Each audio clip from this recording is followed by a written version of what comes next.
That makes sure they only focus on me. Good afternoon. The Committee on General Government Operation, Appropriation, and Housing is now called to order.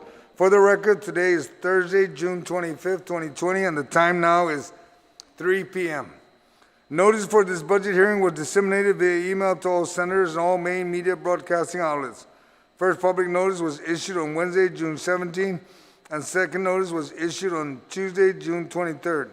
The committee will hear and accept testimony on Bill 282-35 LS, the fiscal year 2021 Appropriation Act as requested by the governor relative to the Hra Restoration and Revitalization Authority, fiscal year 2021 budget request. Joining me today for this budget hearing, I know that Senator Kelly Marsh Taitano is coming in. She'll be here in a few minutes, but I'll just go ahead and finish my opening statement. Those testifying on behalf of the department will be recognized by myself. Written testimony shall be submitted to the committee. Please provide my legislative staff with your written testimony for photocopying. Testimony may be read, and lengthy testimony should be summarized. Testimony shall be confined to the substance. The panel will be reminded that number one, that we're only going to be discussing your 2021 budget. We may discuss a little bit of 2020, but not a whole lot. All right? Individuals will be allowed to present oral testimony. Once you're done, you may be asked to remain in the room for question or for additional testimony as may be desired by members of the committee. Proper forum and decorum shall be practiced by all present in the public hearing room for these proceedings. Individuals who fail to maintain proper form and decorum may be restricted from providing oral testimony and or may be asked to leave or to be escorted/removed from the room. When you speak, please make sure that the microphone is on and that you speak into the microphone. Please state your name and title for the record. At this time, I ask the panel members from the Hra Restoration and Revitalization Authority to rise and for our sergeant at arms to please swear them in. Perfect time.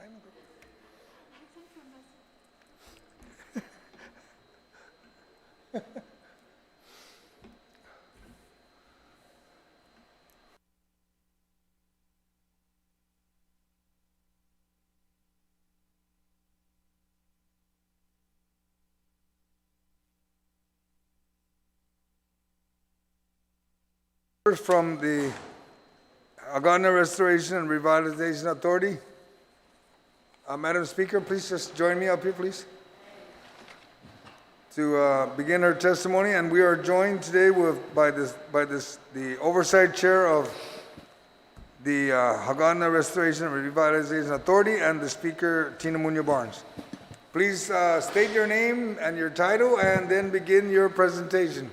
Thank you. Hra Chairman, San Agustin and committee members.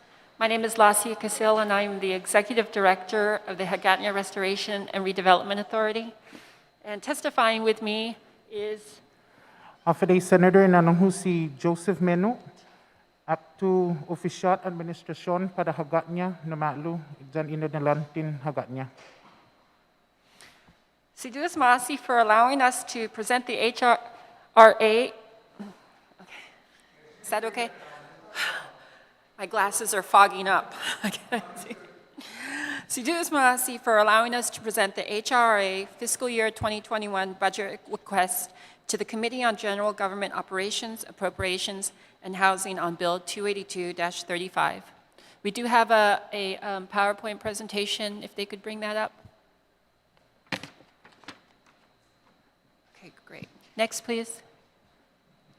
Prior to diving into our budget, I would ask that you allow me to give you a brief background on the HRRA and what we've been working on for the past 18 months. Next. The mission of the HRRA is to revitalize, promote, preserve, and protect the heritage and economic vitality of the city of Hra by doing three things. One, expanding the supply of low and moderate income housing. Two, expanding employment opportunities for the jobless, underemployed, and low-income persons, and providing an environment for the social, economic, and psychological growth and well-being for all of our citizens. Next, please. Just to give you an overview of some of the milestones, the HRRA has been in existence for 23 years.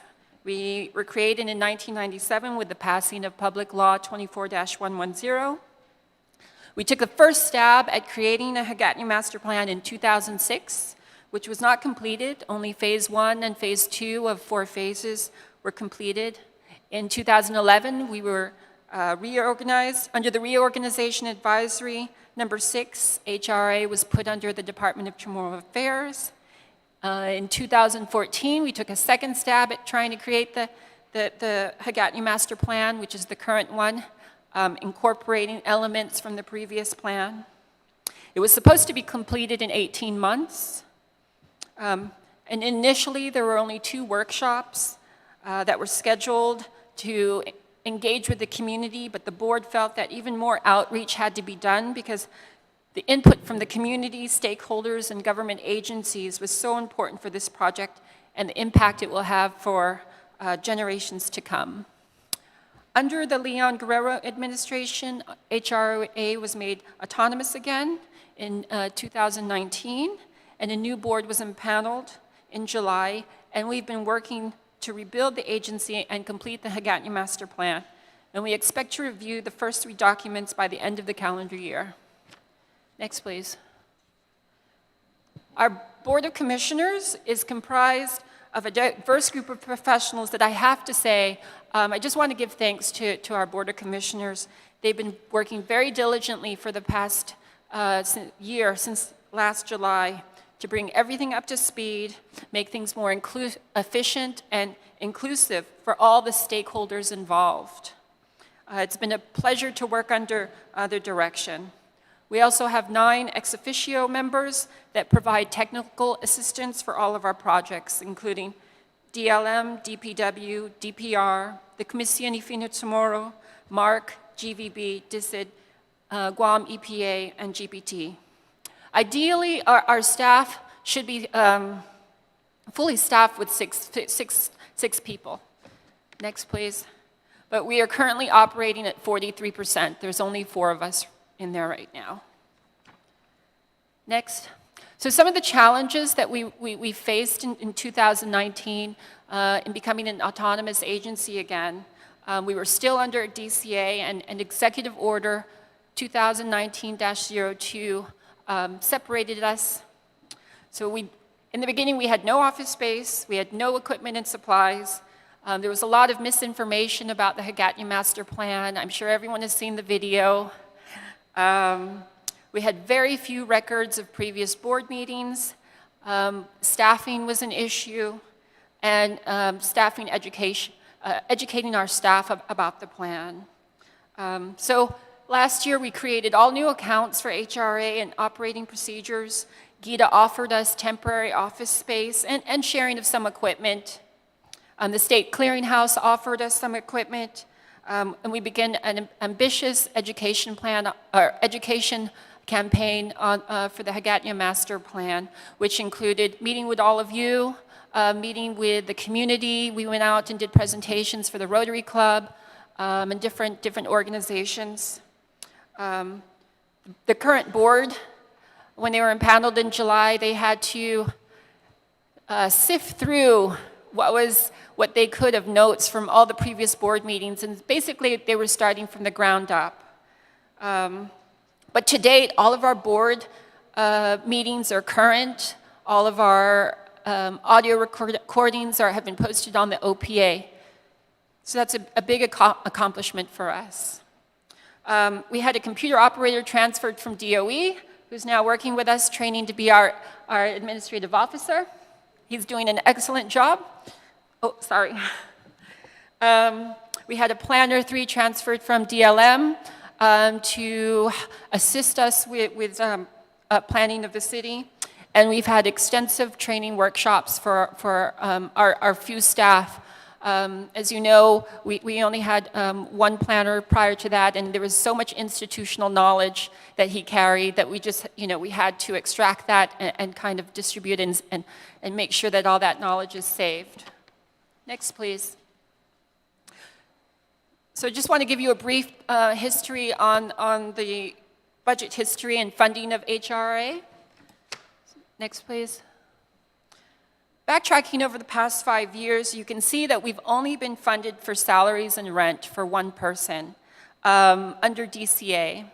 In 2020, we did receive some funds for some office supplies and contractual items, totaling only $8,104. Next, please. Next. So here, just a copy from the AS400, what we have left in our account, and we're good for the year. Next, please. Prior to 2015, our only major expenditures for HRRA was for the production of the Hagatna Master Plan in 2006, which cost $342,637. And then in 2014, which costs $997,572. We are 95% complete with the master plan, and the final stage is to review the Hagatna River feasibility study when it's completed by the U.S. Army Corps of Engineers. Next, please. So for our fiscal year budget request 2021, we are requesting $365,302, and that's for the existing staff that we have today. There's 4 of us. Next, please. For equipment, we're requesting $18,000. Right now, all of our equipment is borrowed, and when we move to Hessler Street, we don't have anything. Our supplies, $2,000. Our rent, $39,960. And that is an increase from what we have this year, an increase of $9,480, because we will be moving down to Hessler, and it's a different space. And next, please. So the requested contractual, next slide, please. Thank you. We're asking for $30,120, and that's for just the basic things that we need to operate every day. We don't have a Xerox machine. We don't have, we have to advertise for our public announcements, for our board meetings, printing services. Our staff needs access to programs on their computers like AutoCAD and things like that. And we're also requesting the stipends for our commissioners, which they did not get at all this previous year. And that total for that is $5,400. Next, please. So the HRRA funding sources, next, please, previously came from the general fund from 1997 to 2015. And for the past 4 years, we've been getting funds from the Tourist Attraction Fund. I know that this year with the COVID, it's had a huge impact on the TAF, and we're crossing our fingers. We're praying. But what we're moving to is the dedicated funding that HRRA has that's written into the law. And that's Article 5, which is the real property tax on improvements. Next, please. So there are major issues that we've encountered in trying to implement this law. And we're working with DRT and DPW on resolving these issues. One of the issues is the standards of real property, how it's acknowledged, the standards of real property improvement on taxes.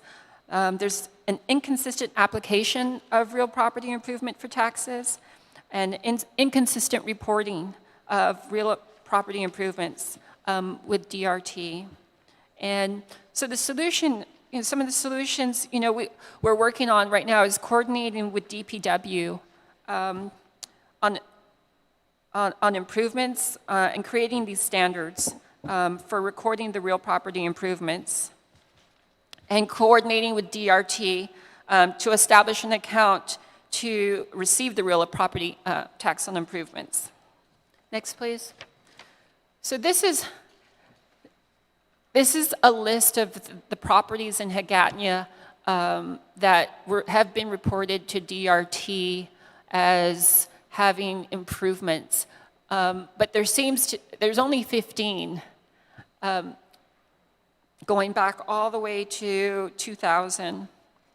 So how we're going to increase this is through development. I believe that the totals for this only came up to less than $15,000. So for our funding to continue or to grow, it depends on the development of the city. And once we move towards this, then we will be self-sustaining. Next, please. Other potential revenue sources, we're looking at bed tax portions, parking meter fees, parking garage fees, special event vendor fees within the city, utility tie-in fees, business license fees, GovGuam appropriations or low-interest loans, grants, marina use fees, and so on. Next, please. So just some of the projects that we're currently working on that we could really use help with. There are 8 components of the master plan update: the map atlas, the master plan, land use plan, the design and guidelines document, the Hagatna River channelization and watershed feasibility study, alternative plans, the zoning code, the implementation plan, and the Hagatna Restoration organizational and financial construct. Next, please. Of those 8, there are 5 that we're currently focusing on now. The Map Atlas, Master Plan, and Design Guidelines, our board has been diligently reviewing those 3 documents, and they hope to submit them or approve them and submit them to the governor and legislature at the end of the year. The Hagatna River Channelization and Watershed Feasibility Study has actually been taken up by the U.S. Army Corps of Engineers, and there's no cost to us. We had initially thought there would be a cost to us, so that's a huge savings to the government of Guam. And they expect to complete that. I just got an email from them yesterday. They commenced in June, and completion is, I believe, in February 2023. And then there's lastly, next slide, please. The implementation plan. Next, please. So with the implementation plan, there are 33 proposed projects, totaling $762 million, $590, and $900 million worth of capital investment projects in Hagatna. And I've organized them by color based on the district on where they're going to take place in the city. Next slide, please. So you can see there are 4 districts in the city. We have the waterfront, which is blue. We have the residential, which is yellow. The purple, which is the government district. And then the green, which is the river and Riverwalk. Next slide, please. So of those 33 projects in the implementation plan, there are 7 that have been earmarked as priorities for this administration, and also we have 6 that are priorities, and then 1 that I just recently met with. And that's the Palacio Restoration, and I have the governor and I have met with several senators to start discussions on this, and we're going to continue these discussions. We were kind of sidetracked by COVID. And there's the parking meters, and that's discussions that I just recently begun with the Department of Transportation. There was Public Law 22-45, the Parking Act of 1993, which states that we can raise parking meters as a form of raising funds in Hagatna.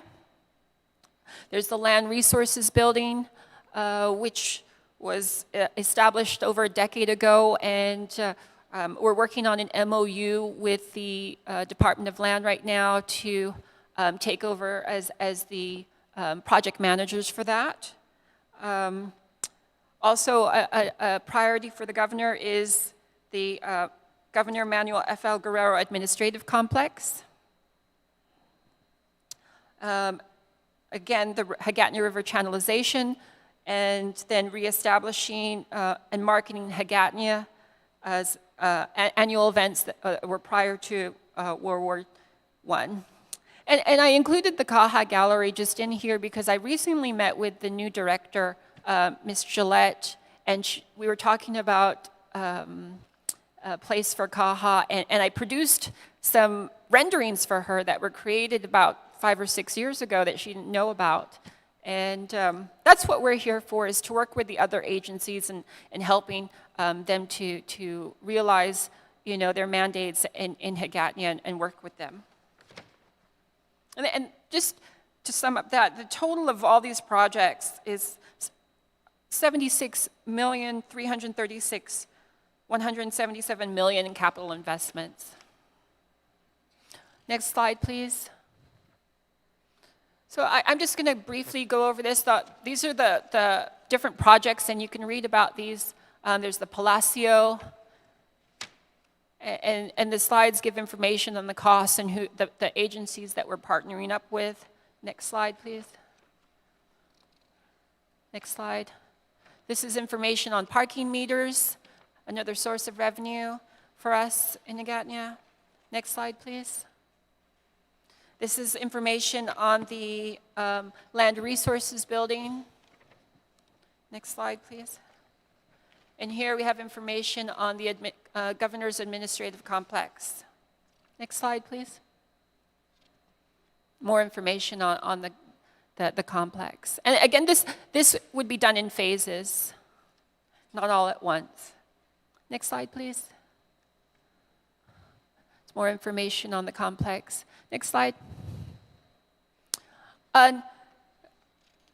This information on the Hagatna Sirena Festival, this is one of the things that we're looking to market Hagatna and the festivals and bring people back to Guam. I'm sure you all remember what FestPac was like and how lively the city was and people walking around. And you know, in Hagatna, we have this beautiful resource there. We have this beautiful statue. We have this historical home of Sirena. And this festival would celebrate that. Every city I've lived in before that's on the ocean or on the water has a mermaid festival. And we're trying to establish, you know, Hagatna's own festival. And this would be done in partnership with local businesses and sponsorship. So we're not looking for funding for this, but this is just one of the projects that we're working on. Next slide, please. And this is the state of the Sirena Festival. We're actually, this is our site for Saturday for the island beautification. So we're going to be water blasting and cleaning and cutting grass there this weekend. Next slide, please. Next slide. And this is the information that I had provided to Ms. Gillette, just the renderings for a Caja Gallery that were done 5 years ago. Okay, next slide, please. So just some information to provide you on the Corona relief expense budget that we requested. On May 4th, next slide, I submitted to BBMR our requests for funds to assist HRRA with expenses incurred due to COVID. The requested list of supplies meets the minimal technical specifications recommended by OTEC and is in accordance with the guidelines of Corona relief. The HRRA staff is very in the high risk category, so it was important for us to, you know, take all the necessary precautions. Next slide, please. And this is just an outline of what we requested for. The focus of it was for teleworking. We do currently have one of our staff working from home right now, and this is so that each of them would have a computer to work on, battery backup, storage, and then we had the PPEs and 2 air filters for the office that kill viruses, and that those were recommended by GURA. Next slide, please. So here we are. Next slide. We're coming out of COVID right now, and these are the issues that we currently have. We're going to, with personnel attrition, we're going to be losing some people soon, and we really need funding to help replace some of those people. With office support equipment, we're still using borrowed equipment that's outdated. It doesn't meet OTEC standards. We don't have any furniture. At our current space, we don't have access to the GG1. We didn't have funding for them to bring it into our office space, and it really doesn't make sense either if we're going to be moving down to Hessler as well in a couple of months. We don't have access to the AS400. Our staff has to go either down to Adelup all the time or to other places to access that information. We don't have direct access to the land web. We have internet, intermittent Wi-Fi. So how can we solve these problems? I think moving to Hessler is going to be a huge save for us because we will have access to the network. We'll have access to the GD1. But our biggest, I think, issue is funding for equipment and supplies. And it would be great to have a program coordinator. So, next slide, please.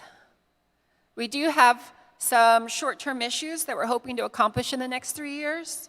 Completing the Hagatna River study, commencing the construction of the Land Resources Building, launching the Serena Festival to help build Hagatna, and then a final approval for the documents of the Hagatna Master Plan, the zoning code, and the governance and financial constructs. I think as we move forward and we see development happen in Hagatna and we're able to implement the Article 5, then that will mean more funding for us. So in conclusion, Chairman, I'd like to say Sujudas Masi for allowing us to present to the HRRA Fiscal 21 budget request to the Committee on General Government Operations, Appropriations, and Housing on Bill 282-35. I welcome your comments and questions. Thank you. I just have a few questions. I have to admit that number one, I like your packet. I'm sorry? I like the packet that was submitted. Thank you. I thank you for it. I was just telling the speaker on the side here, I don't know about giving up the property that the legislature owns over there, the one that is for the governor's complex. I don't know about that. But that's just me. And I believe in ownership. If you want to do something, let us know, and then let's work it, and let's build something for the Guam legislature. Because out of the 15 of us in this body, there's only 3, max of 4 senators can fit in this building. And we should have our own home. The governor has her home, it's done at a loop. If they want to move up, pay for the building, and we'll share some space with you. That's my attitude, okay? I believe in that. I got ownership wherever I'm at. But moving along, I like your packet, like I said, and I appreciate it. It's very impressive. I can see it. I can see it come to life. Maybe the timetable may be adjusted by maybe 1 year because COVID didn't help anybody. It actually threw everything off by maybe, I would say, about a year. And the only reason for that is because the economy's got to build again so there's confidence in the economy, and then there's money to go around to take care. I like the idea of the parking meters. I've actually brought that issue up in the last term. Let's put parking meters all over Guyana. Because why? There's and it's not for a competitive reason, but it ends up being that. There are folks that own property here. They actually make their lots a parking lot when there's events here. And all the government space that's around here could have started to, bring in some funding to start help clean up the area, upgrade the area, and that's what it all comes down to. And I think that's where a lot of parts of your packet is talking about. You identified property improvement value. Well, I'll have to go over that with the law and see how that works. Because then you may get caught with some folks here may not want to improve their homes because they're going to be paying more in taxes. So we need to tweak that so that maybe we can take a look at everywhere else. So that whenever anything improves, the value of the areas grow, then the area starts to clean up. Because it's not going to be Hagåtña, it's the whole island we need to clean up. And that's why we got this event this Saturday. So we can prepare our island for the inbound of tourism, and it's also for our people to appreciate. And I remember before, I think it was EPA or Guam EPA used to say, got that sticker, don't mess with Guam. That was the biggest thing. In other words, don't litter. Let's clean up our air and let's clean up our home. But moving along, I guess I don't have to ask you about the COVID. You already answered that question. And with the employees you have, is any of your employees have any outstanding retro employee salary payment as a result of Competitive Wage Act 2014? We do have, You do? we do, They're owed some retro pay? yes. Okay, well, But I it's don't know not how- under our agency, it's under a different agency. I beg your pardon? It's not from our agency. Okay, if it's not your agency, then the answer would be no. Okay, if it's from another agency, then your staff that you have, you're borrowed from different agency. Are they assigned to now HRRA? Yes, sir. Okay, then I think maybe you're the ASO, right, Mr. Meno? So I know you can write it up and you can start coordinating that the agency they came from, whatever they're due, get their retro pay so that you can carry the salary forward. Because it's going to be very hard for HRRA to foot the bill for something that was owed to them from the many years. It's almost going to be impossible, and we have to admit that, okay? And I don't believe it should be the burden of HRRA. Moving along, you have a feasibility study. In 2021, you're budgeting $482,781. Do you know when? I was looking at your packet. I think you were trying to get that out, but the COVID actually slowed everything down. So when do you plan on hopefully getting an RFP out to get this done? If you were given the funding, when do you plan on kicking out the RFP for this plan, the feasibility study? Oh, it would be at the beginning of the fiscal year, we could send out. As soon as you get the green light, right, that you Yes, got sir. the funding, okay. I have nothing else further. I would ask, before I ask the oversight, I'll ask Speaker Tina Mudra, but I'd like to also recognize that we are also joined by Senator Sabina Paris and Senator Moylan. Madam Speaker, do you have any questions, ma'am? Sizos Masi, Mr. Chair, and thank you for giving me the opportunity.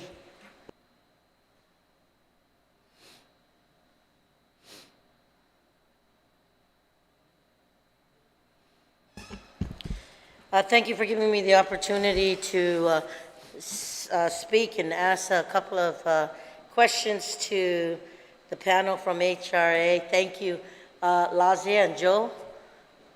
And Dunkelun Sizos Masi for the presentation this afternoon.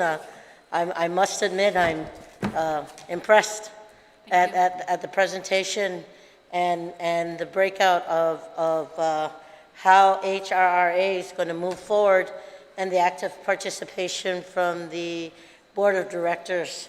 I did want to ask that in one of the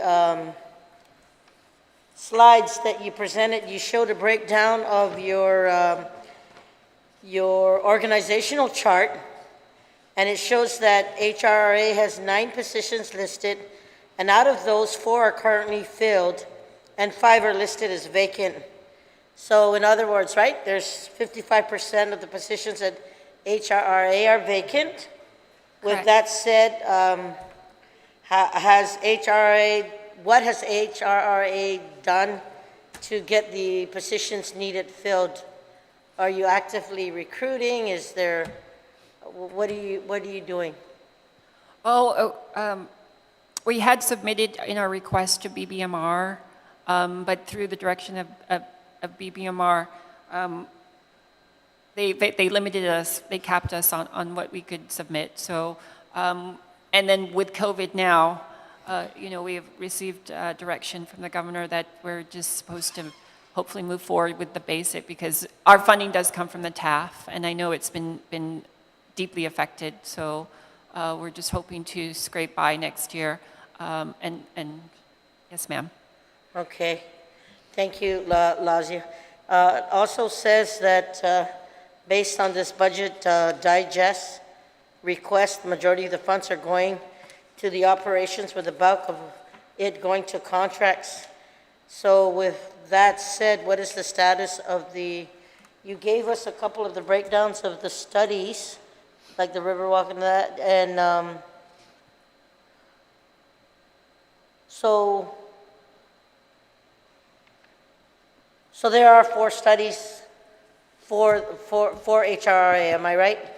Yes, this was actually submitted in the beginning of the year, and I believe it was in January, February, March, the beginning of March, when the Army Corps of Engineers took on one of the studies and relieved us of the cost of that. So that's one we don't have to worry about. Yeah, what was the amount on that, Lazia, that HRR saved on, because the Army Corps of Engineer is literally footing the bill on for this project?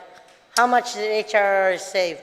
1.3 million. 1.3 million. I just wanted to make sure that the listening audience knew that that was a savings to the government, because Yes. that's a lot of money. Thank you for that. And then it says,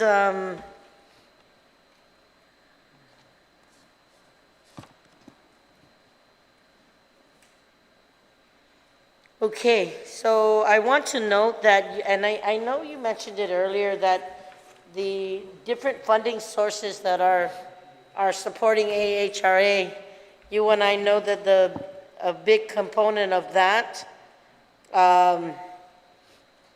is from the Tourist Attraction Fund. And we know that it was anticipated that they're expected to lose around 9 million and counting through the end of this fiscal year. And I wanted to just ask, what has HRRA done to ensure that its program and staff will be adequately funded for 2021? I know that's a hard question, but I just got to see where your vision is at this time. Well, my vision would be that we implement Article 5, which takes from the real estate improvement taxes. We're working diligently with DPR and DRT to go back and look at what improvements have been made in Agatnia, because it appears like they've only listed new projects, not improvements on things. So, but without the staffing, it's a long and arduous job of going through all of that. It takes a lot of labor. And I've been informed by my staff, it could take 6 to 8 months to go through all of that and come up with the right numbers.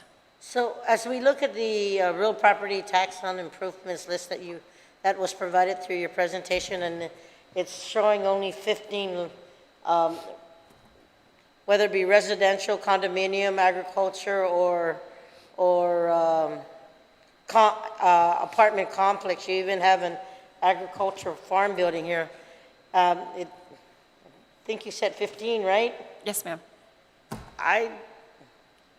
Just from personal knowledge, I thought it was much more than that. I mean, my family alone, my father alone had parcels here in Hagåtña, and I don't see it's included. So I wanted to ask, when do you foresee this assessment re-looked at and updated? Well, it was something that we just had discovered in the last part of last year, and we had started to talk with DRT in January, February, and we were told it would take less than a year to resolve this issue. And I understand what you mean. There are definitely more than 15 properties in Agatnia. I can name 10 off my hand of new projects built within the past few years. And then improvements, there's definitely more than 15 in Hagåtña. and you know, this is a huge issue. Yeah. So as we look at, as we look at HRRA trying to be self-sustaining and working with what is already existing in law to provide for the resource component for HRRA, I'm really hoping that we could continue to work together to see how we can update and make sure that what is due to HRRA will be given to HRRA.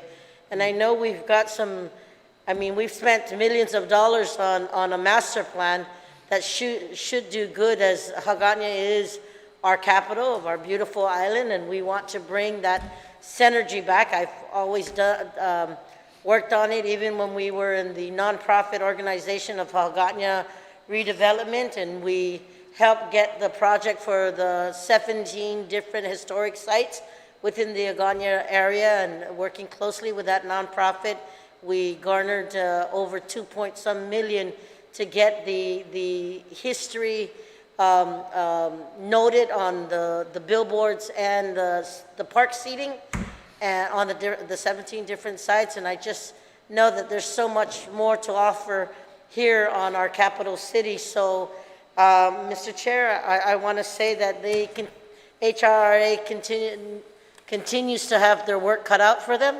I think it's important that as we look at the revitalization, as we look at the master plan, as we look at the projects that are going to be really significant for our island as we promote Guam to the rest of the world, especially as it relates to our history and encapsulating that, I think it's important that that we look for alternatives. And if I can add just one more, Mr. Chair, you did a request, and it shows, and if I'm not mistaken, the CARES Act, through COVID, there was a breakdown of expenditures to go to Hagåtña redevelopment in the amount of, I think it was less than 15,000, and I'm seeing that report here. Has HRRA done anything, especially because you talk about the homeless population, have you done anything to work with the CDA, or any of the grants are out there today from the federal government? Have you applied for any of the grants to help, especially as it relates to the housing component and those for the homeless? Are you researching or going through or trying to get any of those grants? We have looked at grants through the SEDS, Comprehensive Economic Development Strategy. Most of them are grants for projects, and until we get the go-ahead for a particular project or the staff to help implement the project, and also many of those plans also depend on us having a master plan in place. So that's the first step, is actually realizing the master plan, because many of those grants depend on that.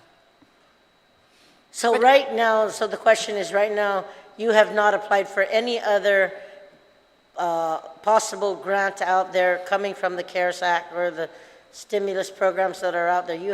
HRRA has not applied for any federal grant. No, ma'am. Thank you, Mr. Chair. All right, thank you, Madam Speaker. Senator Sabina Perez, do you have any questions, ma'am? And you'll be followed by Senator Moylan. Thank you, Mr. Chair, and welcome, Lacia. And I'm sorry I didn't catch your name. If you Joe. Joe. Yeah, thank you for joining us, and it was such a good presentation. So just maybe a little catch-up for me regarding the Public Law 24-1110. So I really appreciate that you did mention that in your presentation, but I'm just wondering, what were some of the issues? You said there was inconsistent, what is it? I have to go back to that page. Yeah, so basically, what were some of the issues with the assessment of the real property taxes? You mentioned here, you listed some inconsistencies. Can you explain a little bit more about that? Well, when we requested for a list of all the properties from DRT from 1997 onwards is when the law is implemented. So we're only allowed for improvements from properties from 1997 onwards. They provided us with a list of only 15 properties. So there seems to be a gap between the reporting of improvements, which is handled by DPW, where they do permitting and those type of things. So we're trying to close that gap, because there are definitely more properties out there than 15 that have had improvements on them. So that's the major issue. That's basically the only issue with that is getting that list of properties. Okay, yeah, great, thank you. And then regards to the Army Corps of Engineers study, so I think, are they doing the study? Can you explain what their study is about? What kind of study they're doing? Sure. Well, the study is basically to assess the Hagatna River as currently much of Hagatna is in a flood zone, so it hinders development. Flood insurance rates are high, which also hinders development. So this study will assess what needs to be done to the Hagatna River, whether it needs to be widened or dredged, or whatever needs to be done to help mitigate the flooding in Hagatna. And that's just the first phase of it. And then once that is finished, then they're going to present the different options, and that's the second phase. But basically, it's just to study the river and the water flow and how to mitigate flooding in Hagatna. Okay. Is it safe to say that would be the priority, that would have to be done first before you move forward with any of the other tasks? For some development, yes. The DLM, the Land Resources Building, is not in a flood zone, so we can move forward with that. We can move forward with installing parking meters. There's some other projects, marketing Hagatna, you know, as a place for people to come, you know, for food vendors and food trucks and festivals. We can move forward with that. Out of the priorities that have been directed to me, those are the things we're moving forward. And we did take into consideration the flooding. Okay. So in regards to COVID, have you reassessed how are you going to implement this, or even as far as the resources that you have? Because we all know that we're running on leaner times, and you know, as you said, you were hoping that the TAF picks up soon. Have you made any changes to your current budget to address some of these downturns in revenue sources? We were directed to just ask for operating costs, so I did leave it out of the cost of the different studies, which was more than, I think it was like 40% of what we had previously asked. The total studies were, so we went from 938,156 to 375,000.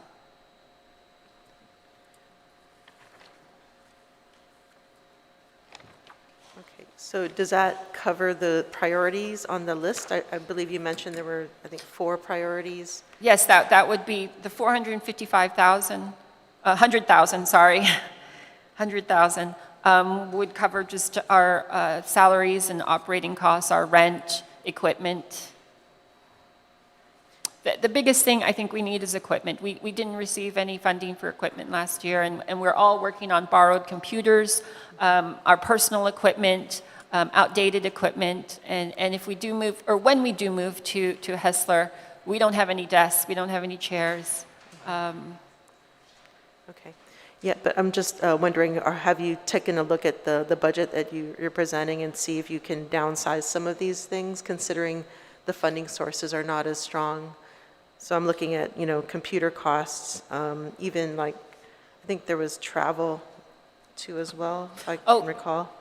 And then also rent. I mean, will you be paying rent at the new location? Is that going to be reduced? Can you reduce that from your budget too as well? The rent was actually, I believe, determined by BBMR based on our square footage of space that we're taking. We do have to pay for utilities. It's included in our rent. Okay. That was the only increase. I believe it was by $9,000.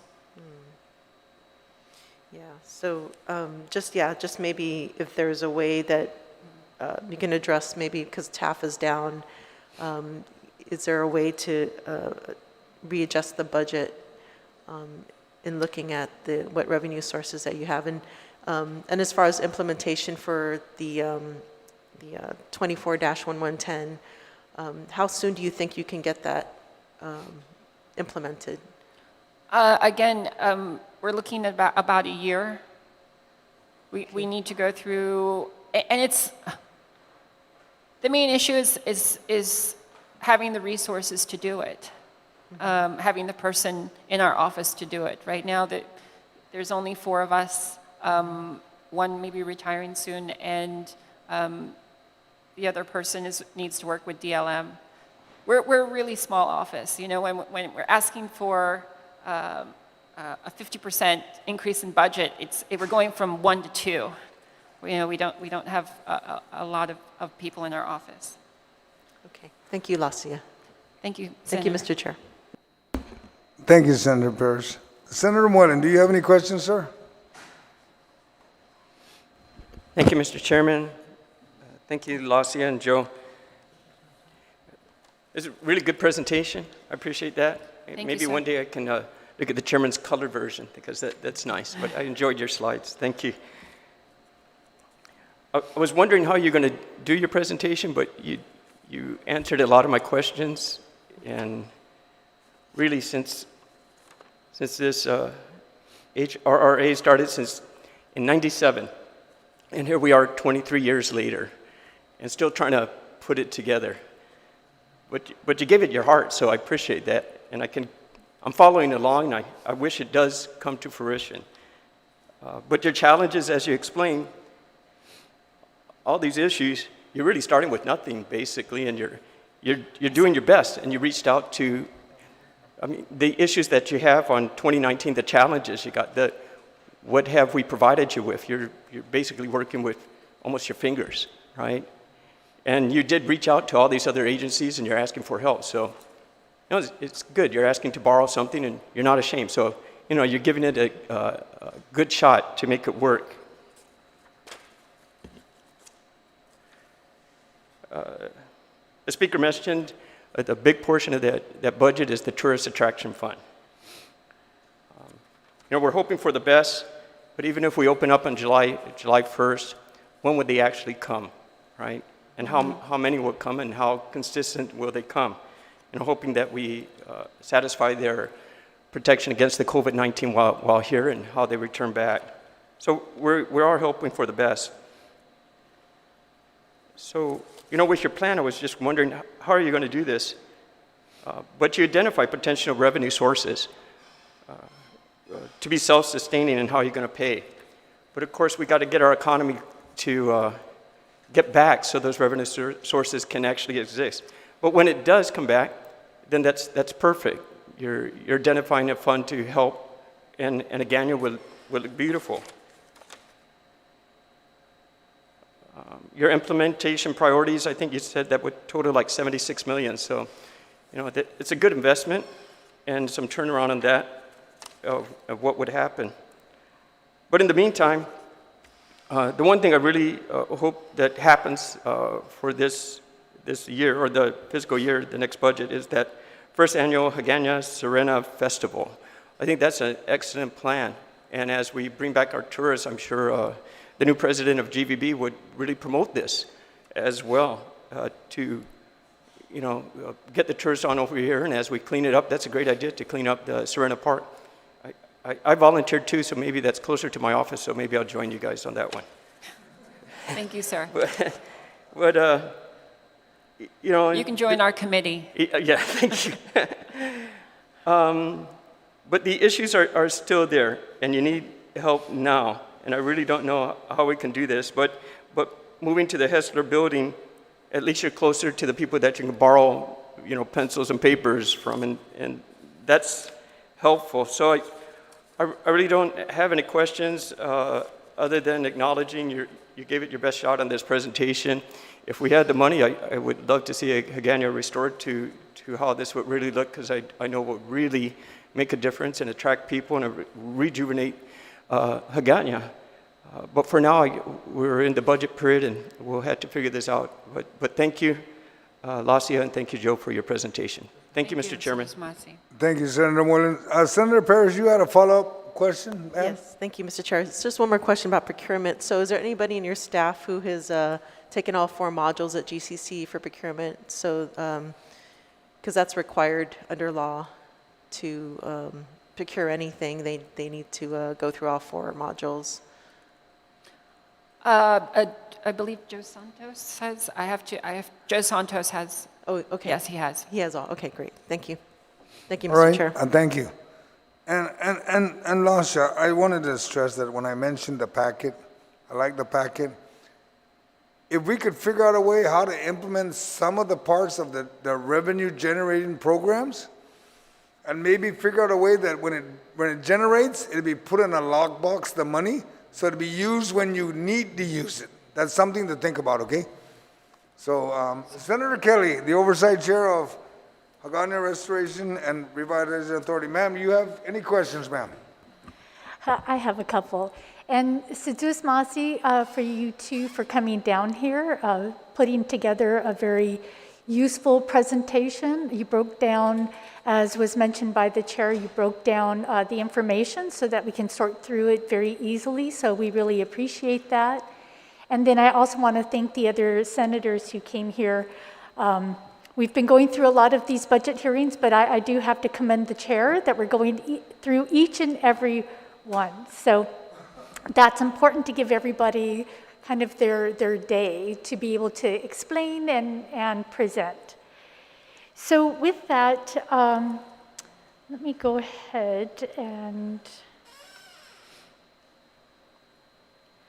perhaps what I'll do is go through the presentation first, because you did lay out elements well. And so with the change, it sounds like there are going to be some positives in moving to this new rental. Can you explain to us where the new rental is? And you had mentioned that it sounds like it's going to have more space, it's going to have some internet and networking capabilities. But yeah, if you could explain where it is so that we understand it, and then if there are any other beneficial qualities that you'd like to explain. Yes, Senator. So we are part of the group that is slated to be moved into the old legislature at Hessler Street. We do have a space that's been identified there, and I believe that the Department of Veteran Affairs is going to be there. DICID is also going to be there, Department of Labor, and DICID Department, I believe that's it, and then us. So Hagåtña Restoration should be in Hagåtña, and that's going to be our permanent home, which is good, so we won't have to move again. And I know that we've been working with OTEC on designing the layout for the network of how the computers are going to drop down and the lines and stuff. So we will have our dedicated web internet connection. Right now, we're just doing modem with Gita, and it drops out all the time. So that's been a challenge. So we'll be able to get on the GG1 and access the AS400 and the LAN web that'll give our planners access to all the Department of Land Management files, which we desperately need. So that's been an issue. And I've been informed that we should be moving in there by October 1st. Sedus Masi for providing that information. And yes, it was something that I had really hoped for your office as well, to get you back to Hagåtña. We knew that it might take a little bit of time to look for the right place. And so I really commend the administration for rehabilitating that site and then moving some very important agencies in there. This is going to be in there, and it's really important that they're on the first floor and some of those things, so it's going to resolve some issues that way as well. And I just wanted to point out, when we were talking about last year's budget, and you were highlighting that there was only $4,000 for equipment and supplies. And so when we had gone back through that budget, I'm not sure how it happened, whether it was something in the submittal to BBMR or BBMR to OFB, but somehow there wasn't any rent. So I'm really glad that, because what I had done was make sure you had an extra $30,000, and I'm glad it came into use for the rent. So even though you weren't able to get as much supplies and equipment, at least you had a home. So I'm glad it worked out, and we can work on addressing the supplies and equipment more so this year. Then I'm glad that Senator Sabina, who does have oversight over the Department of Revenue and Taxation, and then Senator Joe here, who used to work in the Department of Revenue and Taxation, I'm glad that they both were able to try to provide some assistance and are willing to continue to do so, to see what we can do to sort out this improvement for taxes. And I like that the chair had offered that maybe there are some other options that we can look at as well, because we do want to find some funding sources. This is important for every agency, is to be able to find something that's a steady stream. So, and if there's legislation that's needed, that's part of the work of the oversight. I'm certainly happy to sit down with these two senators and yourself, and let's come up with something workable that really helps you guys out. So I'm glad we got to tackle a bit of that. If you could walk me through some of the personnel. So you mentioned personnel attrition, and you did also refer to retirement. Is the retirement what you were speaking of with the attrition? Yes, ma'am. And with that personnel, and of course we wish him the best of health. I'm hoping that he has recuperated well and has strengthened over the last year. Has he provided any date just so that we can plan for any retirement, or is that still kind of unsure? I can't speak about that publicly. There's some HR issues that I can't speak about, but. Okay, so it's a possibility you're trying to plan for just in case. Is that okay?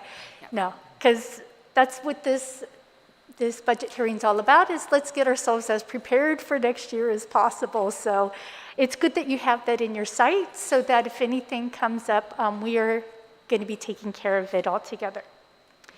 And then, so you've planned out for the equipment, and we definitely want to make sure that you have computers and some of those materials. So it's good to see that there as well.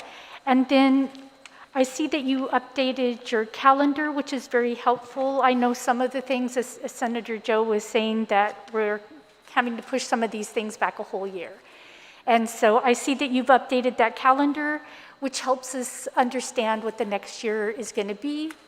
And I do want to take the time to thank you for, I know a lot of people throughout the cabinet and throughout the administration worked at the quarantine sites and things like that. You guys were at the forefront, which I'm sure was not easy, especially in the beginning when we really didn't know what was going to happen and what all the dangers were. So I do really want to commend you for doing that. It couldn't have been easy. I know your heart was in it. You had expressed that it was just something that I think meant a lot to you to be able to give in that way. And so I just really do want to appreciate and commend you for that. Thank you, Senator. So in going through some of the other things, I've already ask that question, so let's get back to these other. Okay, and so some of this was about personnel. So just understanding, and again, so we have as clear a picture as possible so that we're just able to work all together. With the Planner 3, is the Planner 3 detailed from the Department of Land Management? I'm sorry, I'm trying to remember his name. I even went to high school with Mario? Yes. Do not Mario tell Garcia. him that I asked his name. Mario, don't watch Probably this. watching. Mario, do not watch this. I knew it. I was just testing Lacia. No, but is Mario detailed, or is he going to become a permanent employee? He's a permanent employee. It was a direct transfer from Department of Land Management Okay, so he to was HRRA. a transfer. Yes. And so that means that his salary is now part of your budget? It is. Okay, Yes, good. ma'am. And I do appreciate, as Senator Moylan was saying, that you were able to get some people detailed over and find some creative means. Within the government, we help each other out. And so from time to time, we detail people from one section to another, and I'm glad he was able to help out there. And then I think you mentioned, so is he serving, he's serving within HRRA as a Planner 3? Yes, Yeah. ma'am. Let me just try to find that section in your handout, because I know you had an organization chart. Also, there's a position of Computer Operator 3.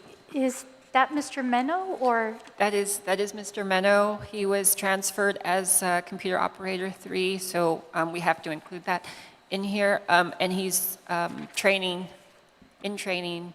to become our administrative officer. I'm sorry, could you repeat that one more time? He's in training to? Become our AO. Okay, excellent. Very good. We've had a lot of interaction with him. He's very efficient. Yes. He's seems to be really on top of things. So I think that's going in a very good direction, and that's positive news.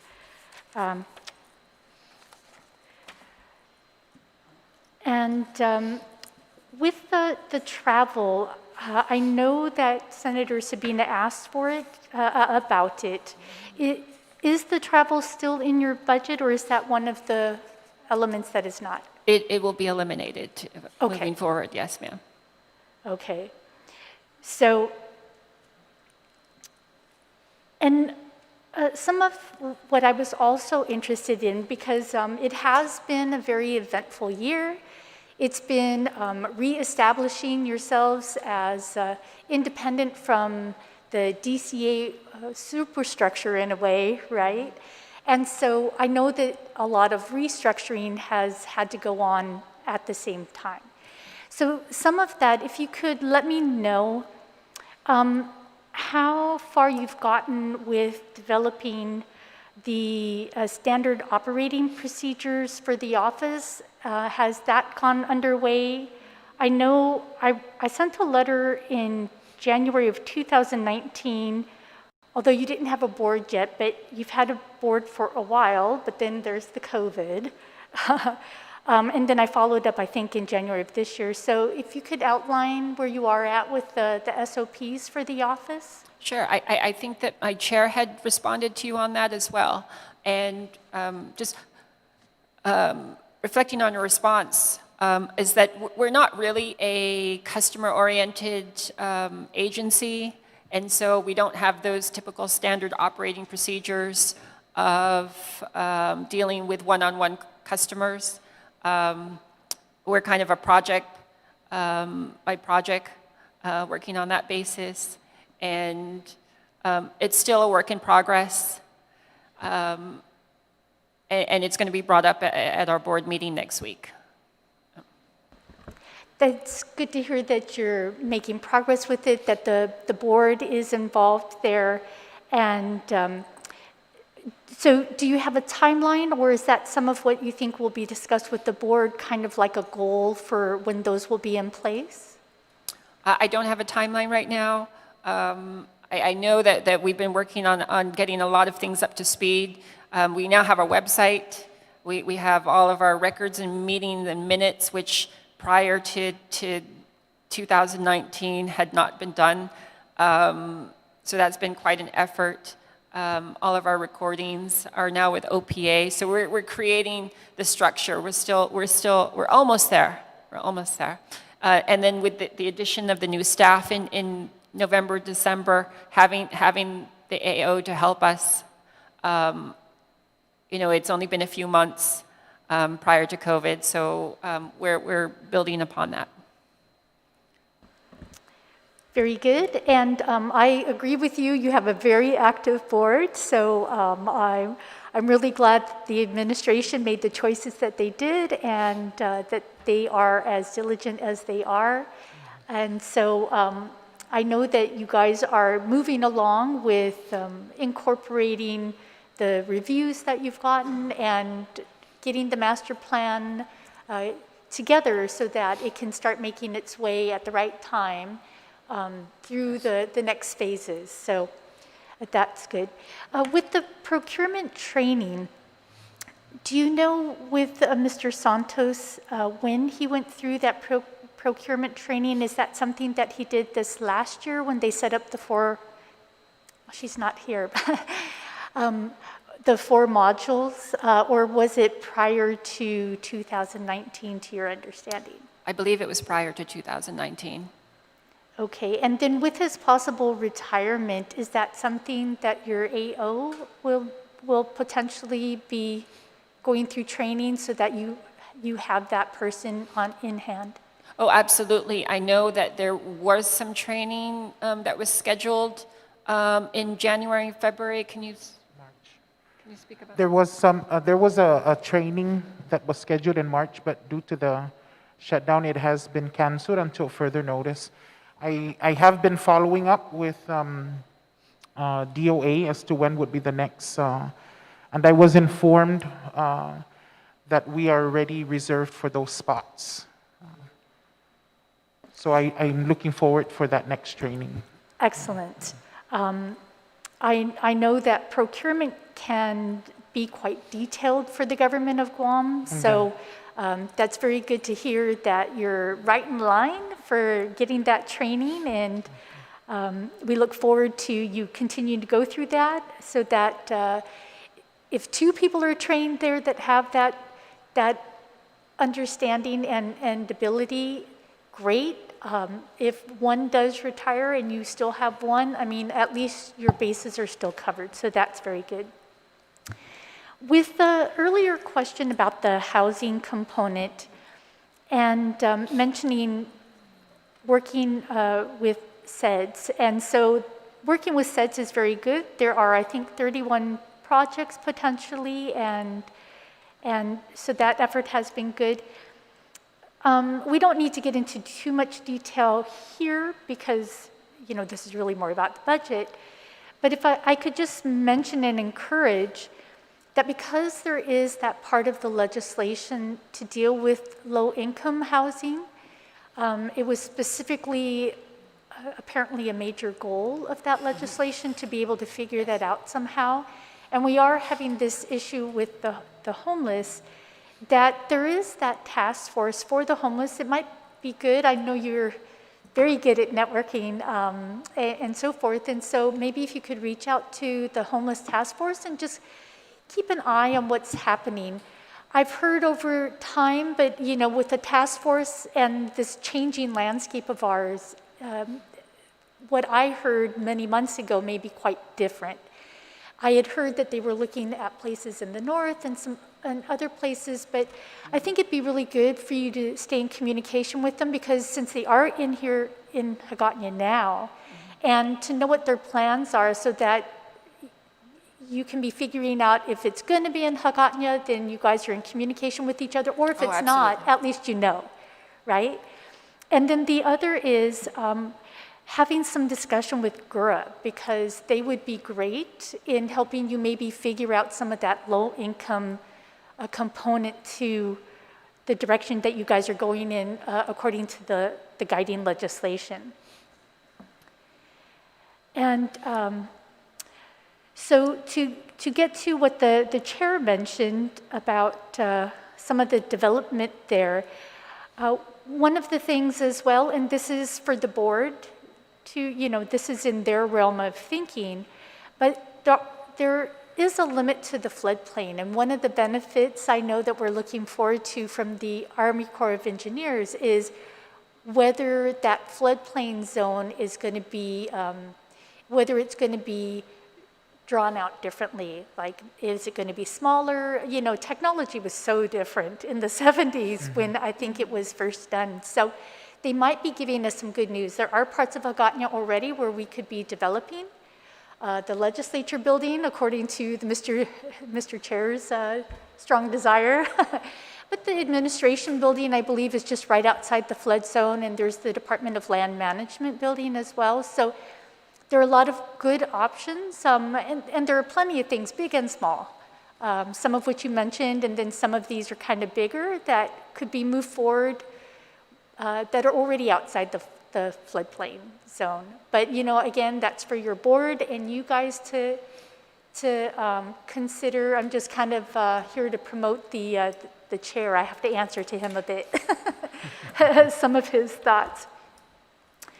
But let me just double check, because I had questions based on the other questions and comments, and I've got them in a few different places.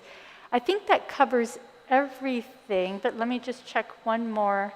No, I think that really kind of covers everything. I never did find that organization chart. There it is, right there at the beginning. Okay. So we sorted out that you're getting your administrative officer, which is very good news. You have your planner 3 as permanent, which is also good news. I made a note to myself for Mr. Santos. He's listed as a planner 5. Is he now a planner 5? I'm sorry, that's okay. It's a 4. No problem at all. I just wanted to know if there was a change in status. Okay. Very good.